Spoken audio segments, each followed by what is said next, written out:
Apa dosanya? Apa salahnya? Berapa triliun negeri ini pernah dirugikannya? Berapa sumber daya alam, minyak, batu bara, nikel, uranium yang pernah dijualnya ke luar negeri? Berapa BUMN perusahaan yang pernah dijualnya aset-aset negara? Ada yang pernah dia jual? Dia hanya mengajak anak muda yang selama ini pencandu narkoba menjadi bertaubat kepada Allah. Dia hanya membangkitkan semangat anak muda yang selama ini berzina menjadi orang-orang yang takut kepada Allah. Dia hanya mengajak mereka yang memakai baju hitam, pakaian hitam berubah menjadi pakaian putih. Mereka berusaha untuk memutihkan catatan amal baik mereka di hadapan Allah. Dia hanya menyadarkan umatnya supaya sadar bahwa politik itu penting. Angkatlah pemimpin yang adil dan amanah. Dia hanya sedang mengajak umatnya supaya jangan memilih pemimpin kafir. Salahkah perbuatannya? Tidak. Dia tinggal negara demokrasi. Dalam dunia demokrasi, siapapun berhak untuk mengajak menyuarakan kebenaran. Dia tidak melawan sultan. Dia tidak melawan ulil amri.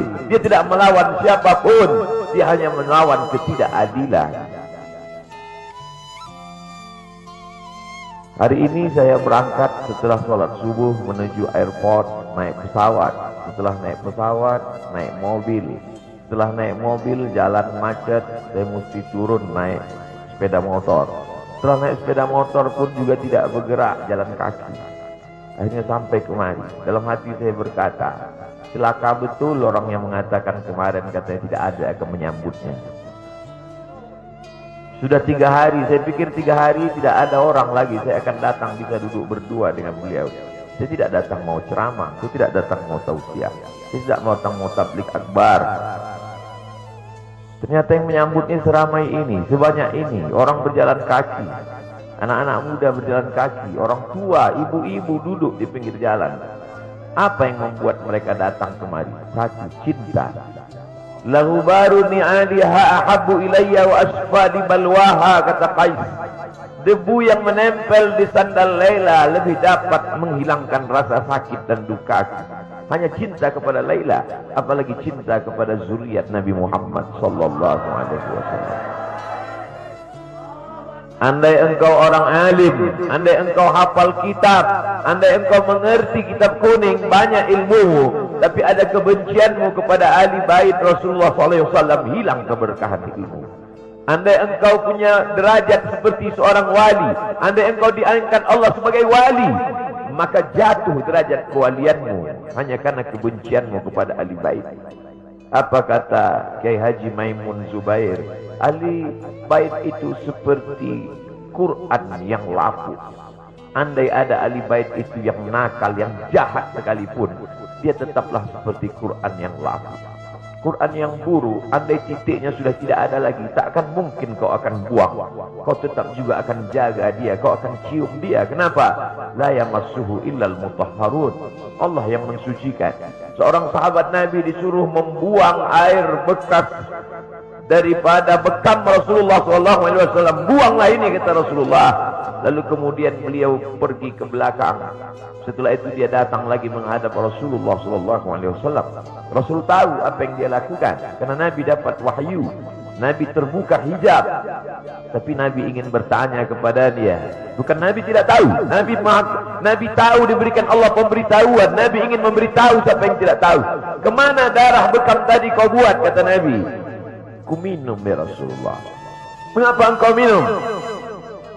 Karena aku tahu bahwa darah yang mengalir dalam diriku membuat aku haram tersentuh api neraka.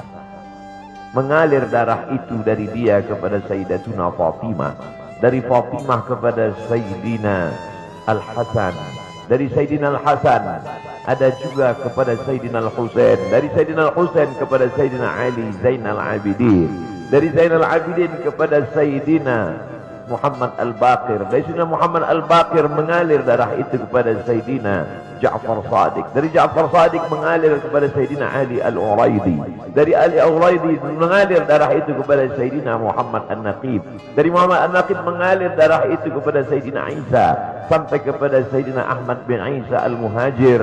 Lalu kemudian darah itu mengalir kepada Imam As-Saggaf, Al-Idrus, Al-Haddad, Al-Abbas, dan salah satunya adalah bin Syihab. Dan salah satu dari zuriat bin Syihab itu adalah Sayyidi Al-Imam Al-Akbar Al-Habib Muhammad Rizik Syihab.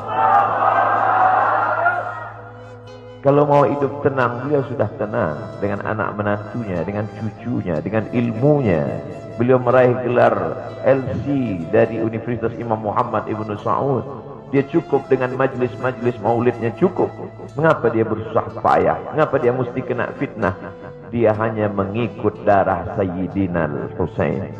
Kalau mengikut Sayyidina Al-Hasan lembut, mengikut Sayyidina Al-Hasan lembut sentuhannya. Maka para ahli bait ini mengikut dua aliran, Sayyidina Al-Hasan dan Sayyidina Al-Husain. Kedua-duanya saya cintai. Habaib yang mengikut Sayyidina Al-Hasan, saya datang, saya cium tangan mereka, saya bersilaturahim, lembut gaya mereka. Tapi mereka semua mengajak untuk mencintai Sayyidina wa Maulana Muhammad sallallahu alaihi wasallam. Tapi ada yang seperti Sayyidina Al-Husain, menggelegar suaranya, dia hunuskan pedangnya untuk musuh-musuh Allah.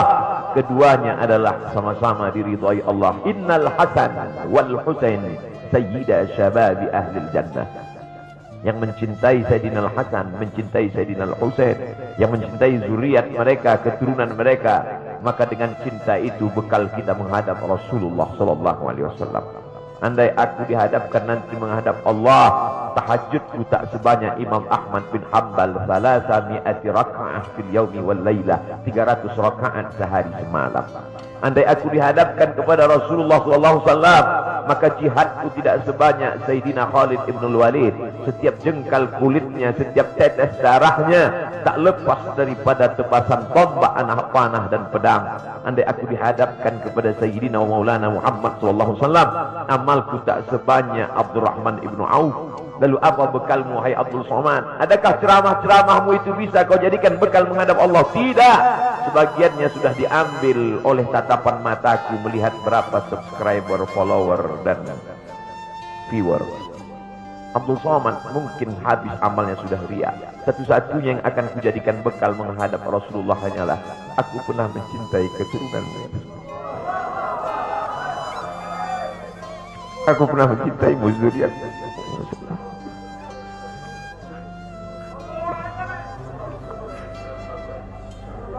Wahai para pelaku pembuat dosa, wahai para pezina, wahai para peminum khamar yang belum bertaubat, kalau kalian belum sanggup untuk berbuat baik, kalau kalian belum mampu untuk beramal saleh, paling tidak jangan kalian sakiti zuriat Rasulullah. Jangan kalian keluarkan kata-kata, jangan keluarkan kata-kata fitnah. Bagaimana kalian akan menghadap Rasulullah? Bagaimana kalian akan menghadap Rasulullah?